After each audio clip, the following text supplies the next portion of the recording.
My God, I hate drugs.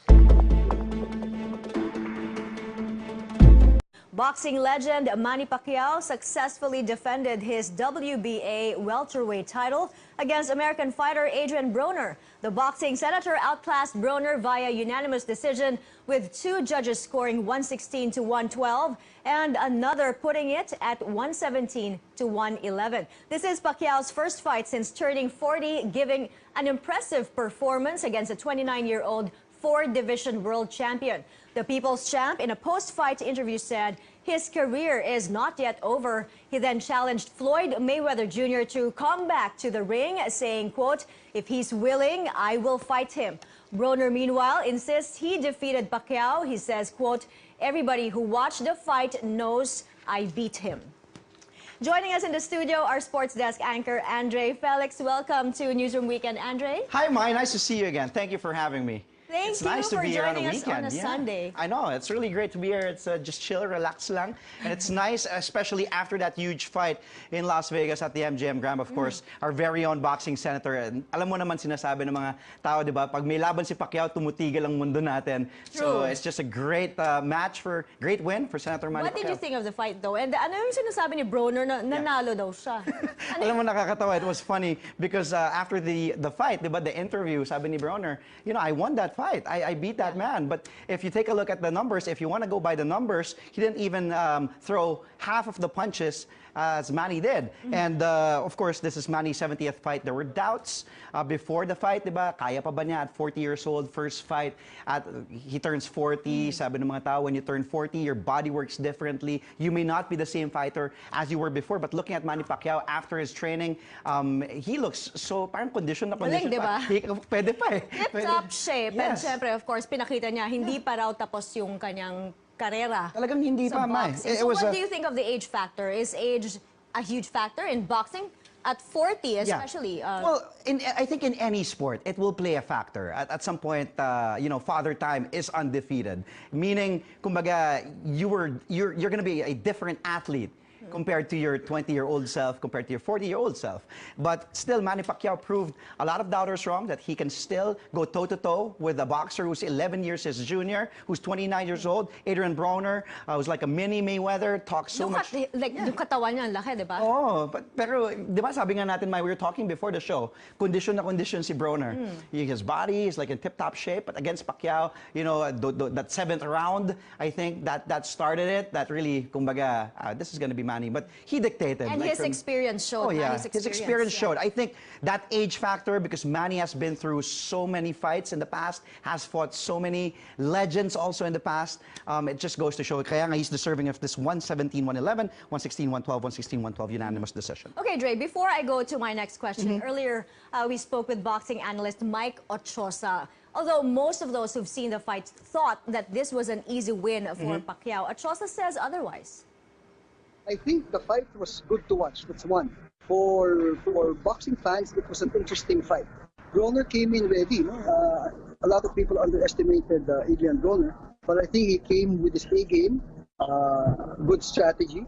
He did very well against the attacking Manny Pacquiao. But in the end, what Manny proved is that even at 40, he may not be moving like a 29-year-old, but he can hold his own against a younger fighter and a four-division champion at that. Nahirapan ba siya? Any boxing match is really difficult kasi there's another guy who wants to hurt you.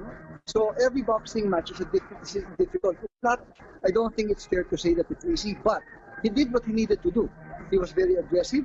He brought the fight to the more defensive fighter in Broner, and he connected with the power shot. In fact, I counted about 4 telling blows, 2 to the body, and then 2 left straights to the face, which buckled the knees of Broner. So he did very well, but if we're gonna say it's easy, hindi siya madali. Pinaghirapan yan. Okay, you think this fight, like Pacquiao's win, do you think this sets up a rematch, possible rematch for Floyd Mayweather Jr.? You know what, at the end of the day, I'm sure the managers and the analysts would say if the price is right. It's all about, I mean, it's still a business, but of course, as fans, you want to see it. We were watching it, I was watching it, di ba yung that left in the 9th round? Kaya pa, it would be nice to see Mayweather-Pacquiao Part 2. But the thing is, or another rematch between these two fighters. But, you know, Mayweather was there. He even visited Manny before the fight. What he told Manny, who knows? We don't know. We weren't there. We don't know, But yes. there, you know, we saw... Pero nung tinanong nga siya, Yeah. dun sa post-fight interview ni Pacquiao, di ba non-committal yung He wasn't reacting. reaction No, he wasn't ni reacting. Mayweather. Kumbaga, hindi mo maipinta Like, we sa were mukha waiting niya. for a nod, right? A simple nod. Kahit ganun man lang eh. Kahit, let's go, Manny. But, you know, let's just wait and see. But I'm sure a lot of boxing fans will be there. We want to be there. It's all about going to be, you know, the money and the business at the end. But I think Pacquiao and Mayweather, at the end of the day, please give us what we want. We want another rematch. Kaya pa ba ni Manny? Pag may Kaya pa. rematch? Oh, after watching, you know, and... But would we see anything different kung may rematch between Manny and Mayweather, di ba, dun sa unang fight? Di ba, hindi naman niya na-knockout si Mayweather. Galing umilag ng Mayweather, but you know, I'm sure Manny also has learned from that fight, that first encounter with Mayweather. Hopefully, etong fight na to, if ever it pushes through, di ba? Sana makachamba, maka-left. Tama ka doon, magaling umilag. Galing, no? Magaling umilag. Galing umilag. Okay, thank you for joining us. Thank you, Mai. This Thank evening, you. Our sports desk anchor, Andre Felix. Join us later for the Facebook Live, okay? When the newsroom returns, the Bangsamoro plebiscite happens tomorrow. We speak to the president of the Philippine Center for Islam and Democracy, Amina Rasul. And Commander Bravo of the MILF has a request to voters in Lanao del Norte. Back after a quick break. Keep it here on CNN Philippines. Welcome back. The Commission on Elections assures the public everything is in order for tomorrow's plebiscite for the new Bangsamoro Autonomous Region. Authorities are expecting less violence since it is only going to be a referendum. But as in any electoral exercise, the COMELEC is still gearing up for worst-case scenarios. Our senior correspondent David Santos joins us from Cotabato City. David, how are final preparations going? Well, as of tonight, the COMELEC is concerned about the delivery of plebiscite materials in 2 remote island municipalities in Tawi-Tawi. These are the towns of Mapun and Turtle Island, located near our southernmost border with Malaysia. Normally, it takes about 16 to 24 hours to reach these island towns by sea from the province's capital, which is Bungao. Bad weather, according to COMELEC, is delaying the shipment, but the latest word is the plebiscite materials have been delivered by air to Mapun Town. Now, no word yet if these materials have also made through Turtle Island. Now, otherwise, COMELEC is reporting that all of the plebiscite materials are now in the different treasury offices of the 5 provinces and 4 cities that will take part in tomorrow's plebiscite. Depending on the distance of the polling centers, most of the distribution of materials will be done at 3 a.m. Monday. The others may be done tonight. Now, all these will be under strict COMELEC supervision. COMELEC also assures it will resolve all issues surrounding teachers who will serve in the plebiscite. About 100 alternate teachers are placed on standby, just in case those given assignments will not report for duty. In worst cases, about 8,000 policemen, soldiers, and other deputized volunteers can take the place of teachers in polling centers that may encounter any emergency. Polling centers will open at 7 a.m. tomorrow. Voting is until 3 p.m. COMELEC reiterating an important reminder for the more than 2 million voters casting their votes in the referendum.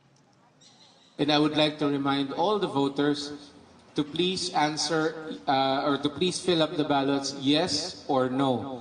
You have to write the word, no? Yes or no, oo o hindi, or any equivalent in your local dialect or local language. Hindi po tatanggapin yung check, hindi tatanggapin yung X, o yung kahit anong symbol o sulat na ilalagay natin dyan. Yes or no lamang. Now, since this is going to be manual voting, counting of votes will also be done manually. This is just a yes-no vote, but COMELEC will not release the official results until later next week. That's about 4 days from voting day, since the final tabulation will be done through a national canvassing board in Manila. Mai. David, there are basic but persistent questions which tend to confuse voters. Is a voter or COMELEC ID required to cast your vote? Well, that's correct, Mai. As in any electoral exercise, there are always individuals or groups with ill intention to sow confusion. Now, here in Cotabato City, there have been persistent rumors that voters will be required to present COMELEC ID cards when they cast their votes tomorrow. That is not true. According to COMELEC spokesperson James Jimenez, you don't need to present any ID since your identity will be validated from a prepared computerized voters list. Now, the only time you will be required to show a government-issued ID, like, say, driver's license or SSS ID, is when your identity is being questioned by, say, a poll watcher or even by by other voters. Now, otherwise, voters will just have to check their names from the voters list that will be posted outside the precincts in order to cast their votes, Mai. All right, David Santos reporting live from Cotabato City.